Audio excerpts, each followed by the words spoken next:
Why it's coming out now is we wanted to wait, to get through all of the legal proceedings, the criminal trial, and it's 4 parts, and it spans over 30 years of, pop culture, his life.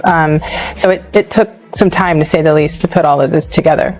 It's an important story, and you could just tell it with all the public material. Mm-hmm. You go further, you've gotten your hands on some extra new material people are going to see for the first time, including this video. Any journalist would want to know how you got it, but it is Sean Diddy Combs in the heat of this, right before the arrest for the trial we just discussed, in private moments, talking to his lawyer, cameras running. He also underestimated that some of, with every celebrity, you do have different claims and some are completely unfounded.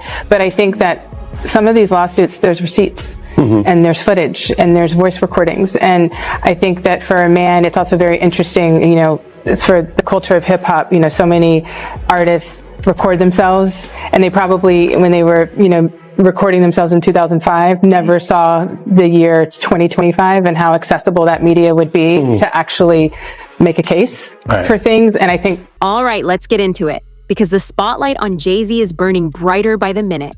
With serious legal scrutiny already circling, renewed attention is turning toward his early involvement in bringing Rihanna into the music world. As outspoken figures like 50 Cent and Jaguar Wright add their perspectives, the discussion is gaining momentum, raising sharper questions about influence, control, and how long-standing industry alliances shape the stories we're told, pushing this debate into a whole new level of intensity. She was an innocent baby when she came over here. And look at her now. 14 going on 15 years old. Flown over without parental supervision in a private plane by a man who was supposed to be a producer who auditioned her at 3 a.m. in the morning in a hotel room. Auditioning at 3 a.m. in the morning, a 14-year-old girl. She was flown to another country. She was taken to Def Jam headquarters. She was left in a conference room alone with Sean Carter for nearly 6 hours alone with no parental supervision. Her father collected a $500,000 check. She has the fastest inked deal in Def Jam. Now that the testimony is on record and multiple witnesses are cited in the filing, legal analysts believe the case could gain real momentum as it moves through the courts. Attorneys reviewing the details point out that several described elements mirror patterns commonly examined in high-profile misconduct cases, which may influence how prosecutors evaluate the claims. While nothing has been proven and the investigation remains active, the situation underscores how swiftly serious allegations can escalate and how quickly a prominent figure can find themselves under powerful legal and public scrutiny. Played, sang another ballad from the album last time. Yeah. So then what did he say to you? He said something to you. Oh yes, he said, we don't sing songs here, we sing artists. And there was this little pause, and I was nervous. But then he said, and we're interested. And there was this sudden feel of relief. But then he said something about a window and a door or something. Oh, then he said, he did it whole I did a lot of homework on you, this lady. He said, there are 2 ways to leave here, either through the door with the deal signed or through this window, and we're on the 29th floor. So you was like, where's the pen? Where's the paper? I'm signing. Yeah. The audience is so uncomfortable. Like, I don't know if Tyra was trying to get that on the record, but my God, what Jaguar? He threatened her. This is her own words coming out of her mouth. And she was a kid at that time, correct? 15-year-old girl who had been flown to the United States without parental supervision or a chaperone, brought to a grown man's office in a large corporate Manhattan building. Everybody knew when she flew in. I was there the day she got signed. And beautiful. When I met her that day, I knew she was a star. Like, just her look, the way she walked into a room and her confidence, and she performed in my office. And she was what, 17 years old at that point? She was 16. 16, and she has the confidence of it. She's like an old soul in a sense, right? Absolutely. So she walks in your office, and what? She just belts out a tune? Belts out a tune. She performs, and I tell her, there's no way out of this office. I signed her that day. Wow. Work ethic. Okay. Everything is there. So we signed her that night. We didn't let her leave the office. Really? The 3 a.m. was when that contract got signed. So from the meeting around 3, 4 in the afternoon, we signed it by 3 a.m. In recent appearances, including a conversation on Bad Boy TV, 50 Cent has taken direct aim at Jay-Z's leadership choices by spotlighting deeper issues of pressure, expectation, and power inside the music business. Rather than making it personal, he framed his stance as a broader critique of how influential figures manage responsibility under non-stop public scrutiny. His words have reignited long-simmering debates about industry culture, limits, and accountability, injecting fresh heat and intensity into the ongoing conversation surrounding Jay-Z's legacy. A high-profile lawsuit accuses rapper Jay-Z of raping a 13-year-old girl in 2000 alongside Sean Diddy Combs. The lawsuit, originally filed in October, was refiled today to include Jay-Z as a defendant. The anonymous accuser claims the assault occurred at an MTV Video Music Awards after-party. Jay-Z has denied the allegations in a statement on Roc Nation's Instagram, calling the accusations heinous and urging a criminal complaint be filed instead of a civil one. He also criticized the attorney behind the lawsuit, Tony Busby, accusing him of exploiting the case for personal gain. Inside the building, plaintiff recognized many celebrities as she entered what appeared to be a large living room or foyer containing a large crowd. Plaintiff attempted to mingle in the crowd and talk to several of the celebrities that she recognized and whom she wanted to see at the VMAs. Waitstaff circulated throughout the room, carrying trays of drinks, and loud music played throughout the venue. Plaintiff observed widespread drug use, including marijuana and cocaine. After attempting to talk to numerous celebrities, plaintiff accepted a drink from one of the waitresses, circulating the crowd. The drink was a reddish-yellow mixture that tasted like orange juice, cranberry juice, and something bitter. After drinking just a portion of that drink, plaintiff began to feel woozy and lightheaded, making her need to lie down.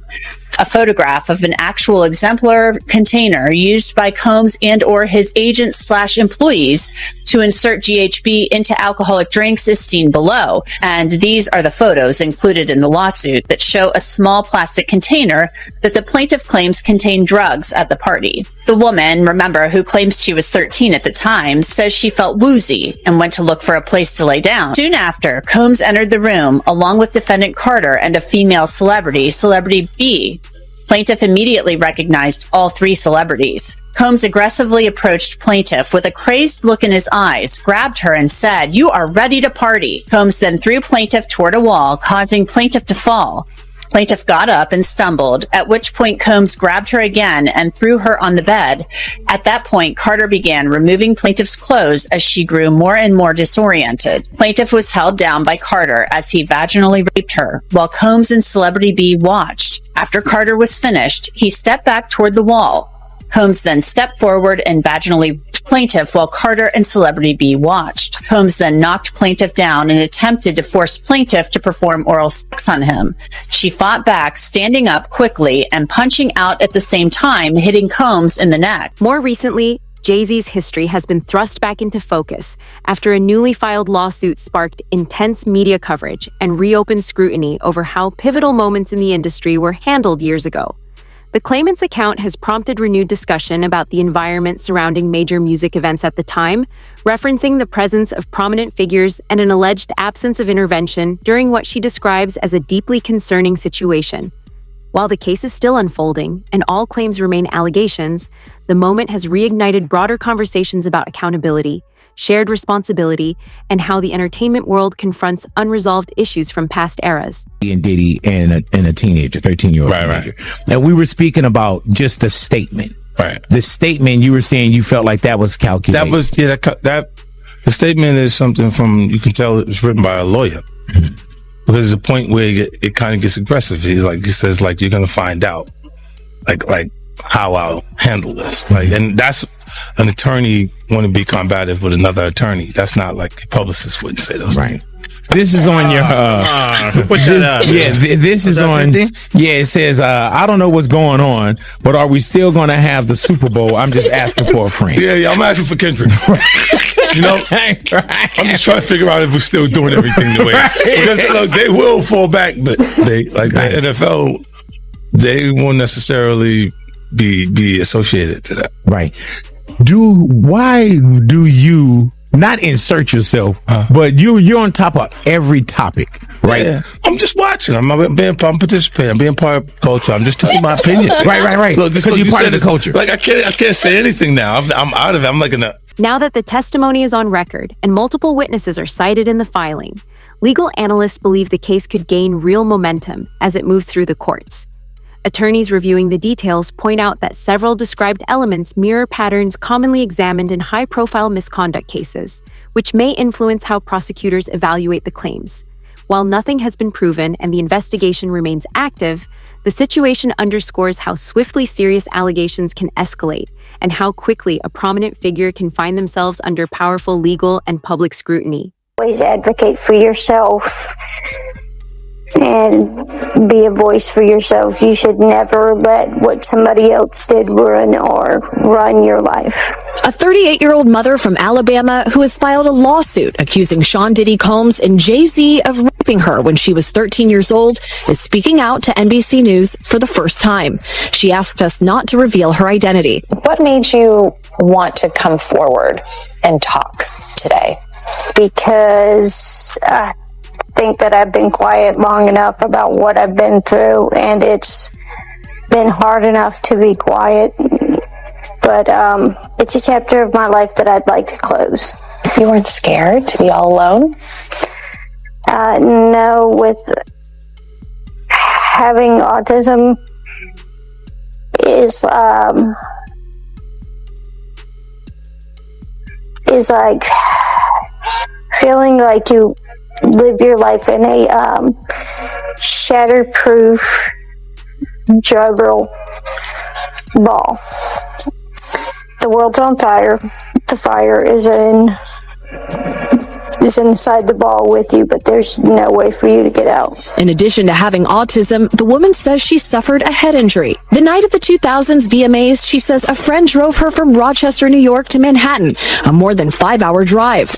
Her attorney provided NBC News with the name of the friend who has since died. The woman says she spoke to Combs's limo driver who offered her a ride to an after party. I stumbled upon Diddy's driver who told me that I was exactly what Diddy was looking for. What did you think when he said that to you? I thought it meant that I was just pretty. She went to a White House, she says, where she spoke to musicians Benji Madden and his brother. I'm talking to Benji Madden about his tattoo because, I have about his tattoo that's the Last Supper because I have a religious background. So it was just something to talk about. At the after party, she says she had a drink that made her feel woozy. Then she says Combs and Carter took turns raping her while a female celebrity watched. JC comes in and rapes me.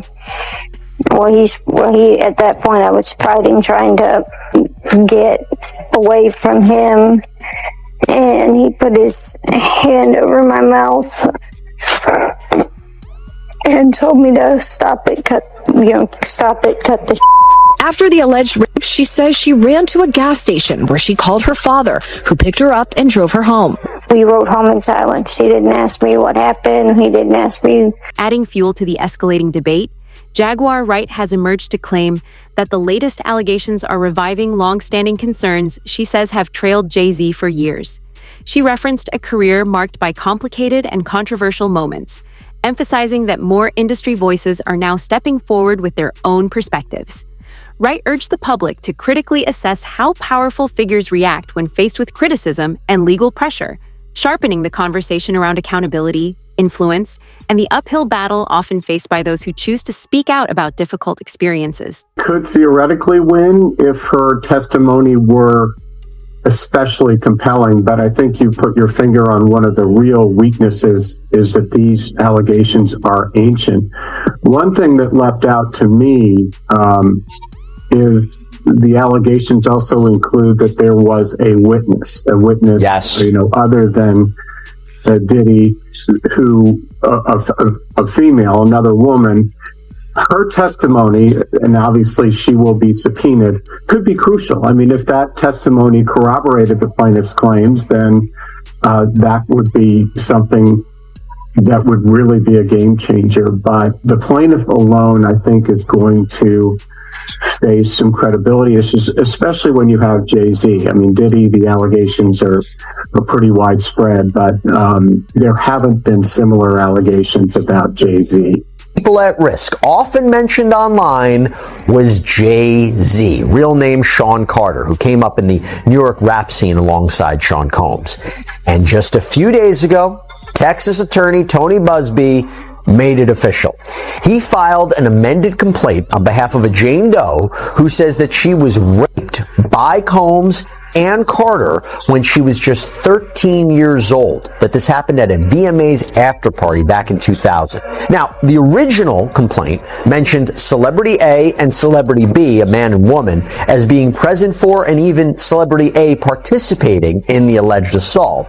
Well, now Celebrity A has been identified as Jay-Z, who has adamantly denied anything like that ever happening. He is very, very clear on that. In fact, he has accused Tony Busby of extortion, saying that Busby's attempts to get celebrities to pay out huge sums of money in exchange for not being named in civil lawsuits with what he claims are false allegations amounts to blackmail. In fact, Jay-Z is believed to be the John Doe who just recently filed a lawsuit against Tony Busby anonymously, claiming extortion and intentional infliction of emotion. From an insider standpoint, Jay-Z and Diddy are widely recognized as figures who've long operated under extreme pressure. And former high-profile bodyguard Big Homie CCE suggested that moments like this can create powerful ripple effects. He pointed to recent tension involving Jay Fox as an example of how rapidly situations can intensify once speculation emerges that someone may speak openly about influential names. His remarks underscored how quickly focus can shift and how volatile the entertainment landscape becomes when reputation, speculation, and deeply rooted industry dynamics collide. He has now had an official lawsuit. It's everywhere. It's now being talked about louder than ever. I guess, does that give you some peace to know that people are finally really questioning this man? It's emboldening me. I spoke on Piers Morgan. I said that I had 3 victims that I've been working with, victims of the Carters, that were ready to come forward. This might help them feel a little more confident now. So this is great because he's been evading. But the thing is, everyone in the backdrop knew that he was the celebrity John Doe. Everybody knew that. They knew it when I did Piers Morgan. Is Beyonce Celebrity B? I hope to God not. But she was around. And she's very... she's got enough on her plate. After everything that happened with the election and everything that's happening right now, I'm not going to dump on that woman. She got better fish to fry. Well, what I will say is that her husband, she knows exactly who he is. Yeah. Confronting the mounting scrutiny directly, Jay-Z has made it known that he intends to aggressively defend his name and challenge the narratives forming around him. His legal team is actively countering the claims while tightly controlling public messaging, emphasizing the broader implications the case could have for the music industry and the precedents it may set going forward. Observers note that conflicts at this level rarely stay quiet, often amplifying attention and influencing how similar disputes are approached in the future, highlighting just how high the stakes become when a powerful figure faces sustained legal and public pressure.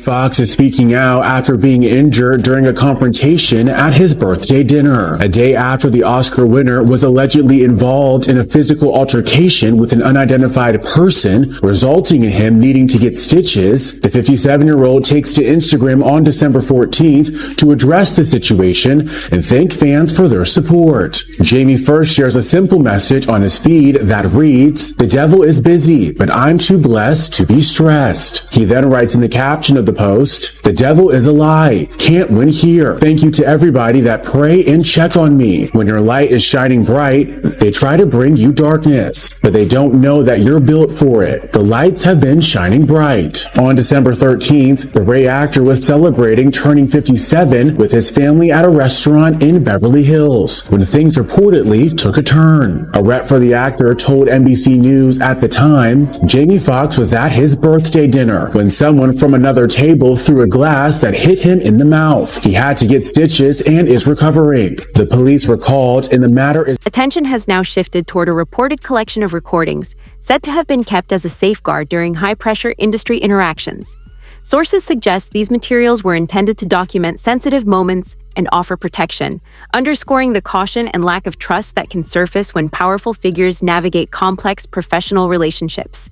With the recordings now reportedly in the possession of authorities, interest from investigators and the public has intensified, placing everyone connected under sharper scrutiny and accelerating wider conversations about accountability, credibility, and the risks tied to operating at the very top of the entertainment industry. After not only the attorney who filed the rape lawsuit against him and Diddy, that would be Tony Busby, the attorney, but also the accuser. And he has filed a new motion this morning, which we're going to get to in a moment, but basically he wants to level the playing field with the accuser. But first, we got to start with this response that Jay-Z had to the allegation. Catch you up real quick if you hadn't heard, but a woman who had filed a lawsuit against Diddy back in October, alleging that he had raped her at a VMA after party in the year 2000 when she was only 13 years old. Right. Remember, this is when she allegedly was given a drink. She felt woozy, and there was Diddy, and there was a male celebrity who was unnamed at the time, and also a female celebrity. Well, that unnamed celebrity is now named. She refiled the lawsuit on Sunday. She and her attorney, Tony Busby, refiled it and named Jay-Z as the unnamed celebrity involved in the rape. Jay-Z's response is extraordinary in that, look, we've seen all these lawsuits against Diddy, dozens of them now at this point, and frequently his response has been to deny it, but to say nothing else. Jay-Z went way more than just denying it. He did do that, but then went directly after the attorney. Part of his statement said, "My lawyer received a blackmail attempt from a lawyer named Tony Busby. It made me want to expose you, Tony Busby, for the fraud you are in a very public fashion. So no, I will not give you one red penny." This lawyer, who I have done a bit of research on, seems to have a pattern of these types of theatrics. You claim to be a Marine? Marines are known for their valor. You have neither honor nor dignity. The New York Times contacted me to ask for my response to rapper Jay-Z's allegations that I tried to extort and blackmail him. My response is pretty straightforward. No one has made any threats. Jay-Z's assertions are bogus and laughable. Instead, our firm sent a standard demand letter seeking a mediation on behalf of a woman who alleges Jay-Z sexually assaulted her as a minor. The letter was vetted and approved by our client, whose preference was to attempt resolution short of filing a lawsuit.